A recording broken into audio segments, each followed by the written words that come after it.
how they're going to be for you. I think what I do, or what I have been doing, is I record the videos and then I edit them before I share them. And so sometimes when I'm speaking on a video, while I'm talking, I think of a better way to say what I want to say, and then I cut that out and then say it the next way. And so I'm used to recording fairly long videos and then editing them down into something shorter. And I'm just finding right now I need to devote my time to other things. So I want to just record a shorter video and upload it straight to YouTube. So this happens a lot when you are experimenting and living with your creative dreams. The ways that you do things change.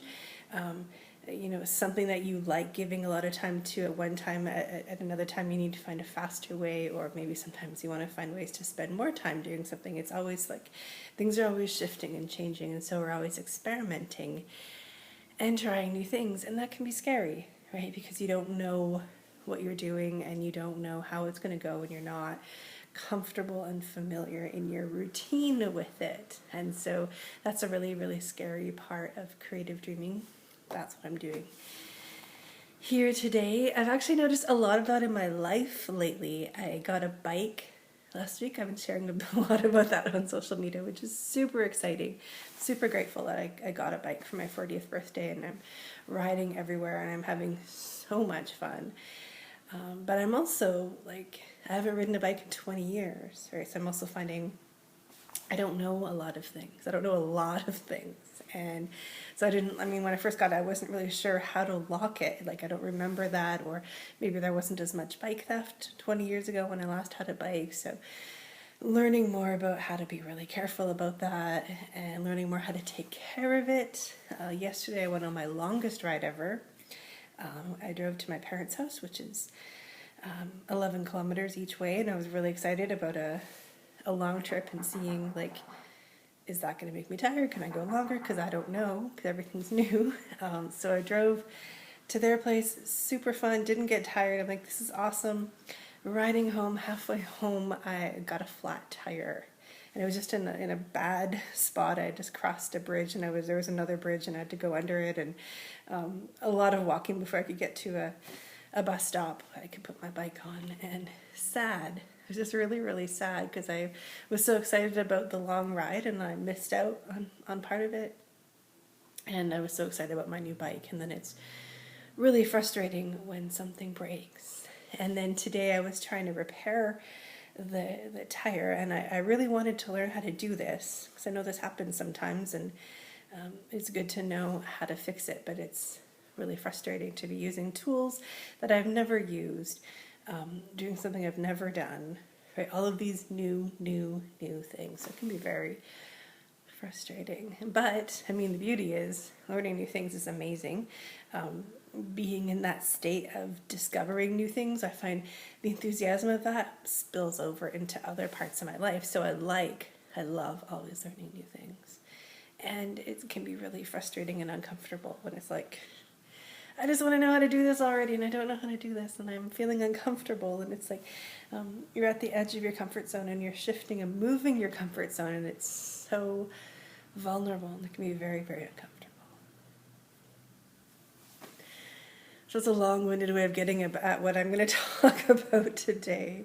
And I'm thinking, wow, my thought of making these really short might not work, but we'll see where I go with that. So the video that I had recorded for today didn't quite work. I made it when I was outside, and it was a windy day, and I didn't notice how much wind was hitting the microphone of my phone, and it's just, that kind of noise really irks me, so I don't really want to put that on my website with that kind of noise. So I thought I would re-record the video today. So I put a message out on my Facebook this morning saying if anyone has something they'd like me to talk about, and I did get a response, so I'm going to just read that to you now.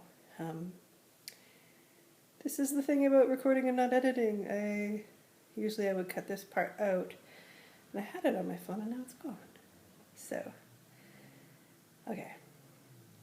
So it was one of the circle members who wrote something. She said, I'd like to see something about how to put together a personal crisis care kit or something, that she had a very intense day dealing with logistics of a family gathering, dealing with family at the gathering. Her car died on the road during the week, and then hormones are knocking her sideways and she just feels tattered to bits. And she says, I probably need to visit the unsticking station, but I feel like I need to be restored somehow before I even can do that. So, and then she goes on a little bit, and she said, I know it's self-care. When I need it the most, it feels confusing and I don't know where to start. It's kind of like when you're so hungry you can't figure out what to eat. From outside of this feeling, I know it seems silly and obvious, but from down here, it's really hard. And it's true. The times when we need some kind of super self-care are the times when it's hardest to give it to ourselves. So I love her idea of creating the kit, the crisis kit, because you theoretically you'd be creating it when you're not in crisis. So when you're a little more connected to your wisdom and your creativity and your inner knowing and your sense of trust about knowing what's right for you. All right, so it's like your stronger, wiser, more powerful self creates this for your more tender and freaked out self. So I have such a kit. It is a tin box. It's very cute. Got noisy things in it. I love this box. And so I put in it all of the things that cheer me up when I'm sad. So I'll just show you a few things just to give you ideas, not because these are the things that will make you happy. These are the things that make me happy. And it's really important to not make your crisis self-care kit be things that make someone else happy, right? It's got to be things that work for you. So it could take some experimenting and trial and learning new things to find out what would be helpful for you here. But the number one thing for me, rescue remedy, see that?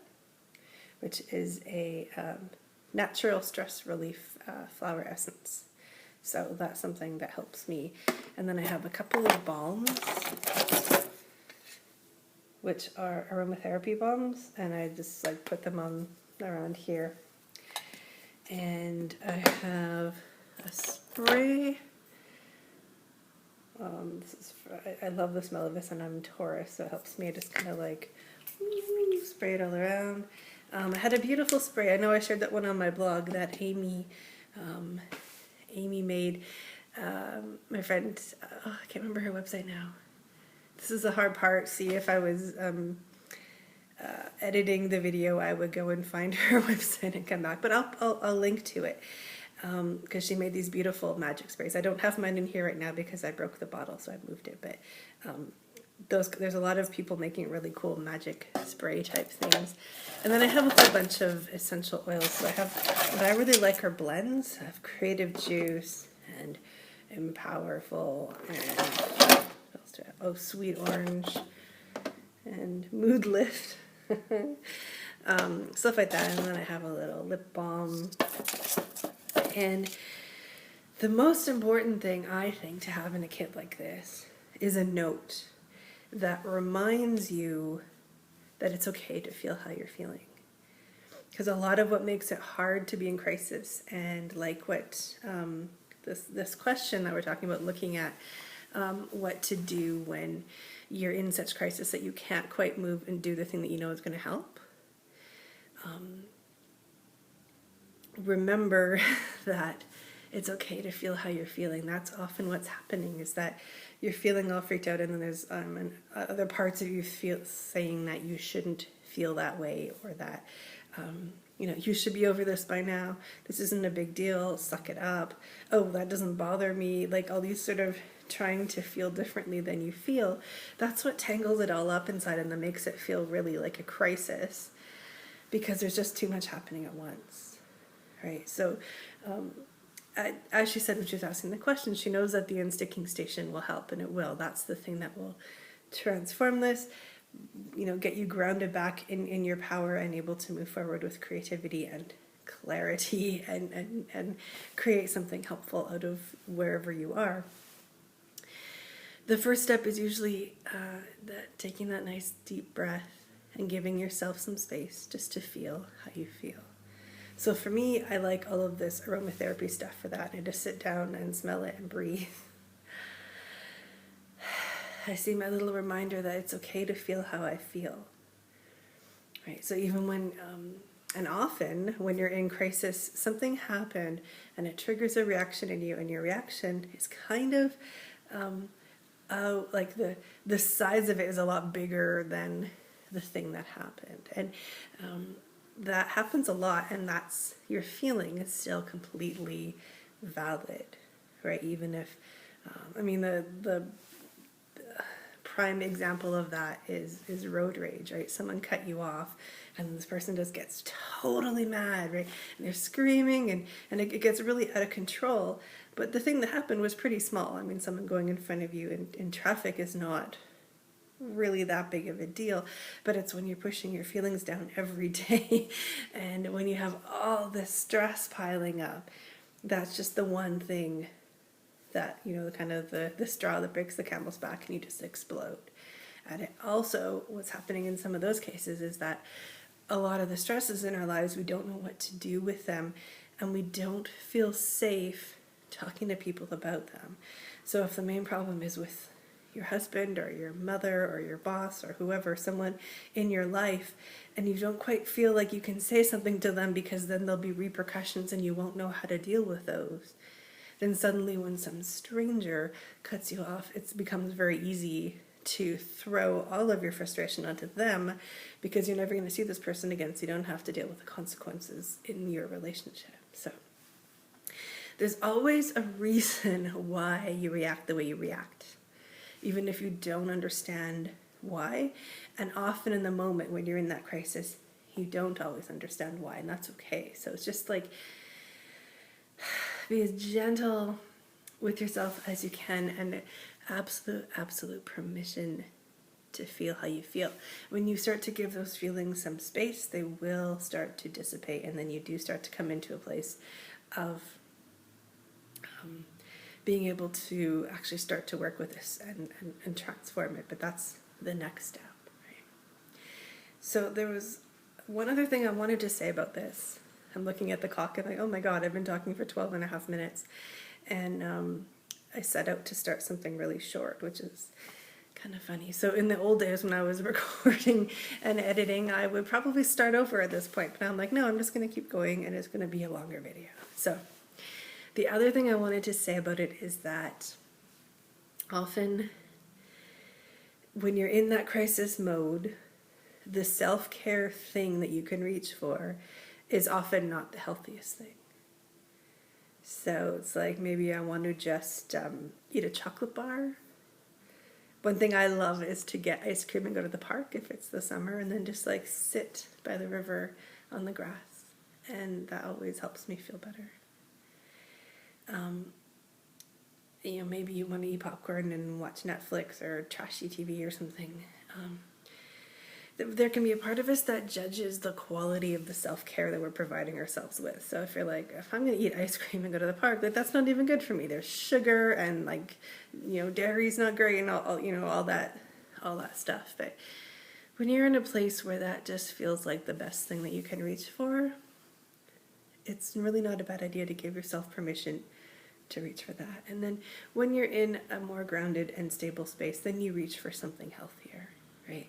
But to try not to judge yourself for wanting what you want when you're in that state, because it can really help to show yourself a little tenderness and kindness in whatever form you can receive in that moment without judging yourself and wishing that you were handling it better. Right? Sometimes we wish we were better at self-care, and then we kind of beat ourselves up about it, and then it sort of makes whatever self-care we are getting, just it's harder to receive it because we're judging it. Okay, so it can be a really complicated thing.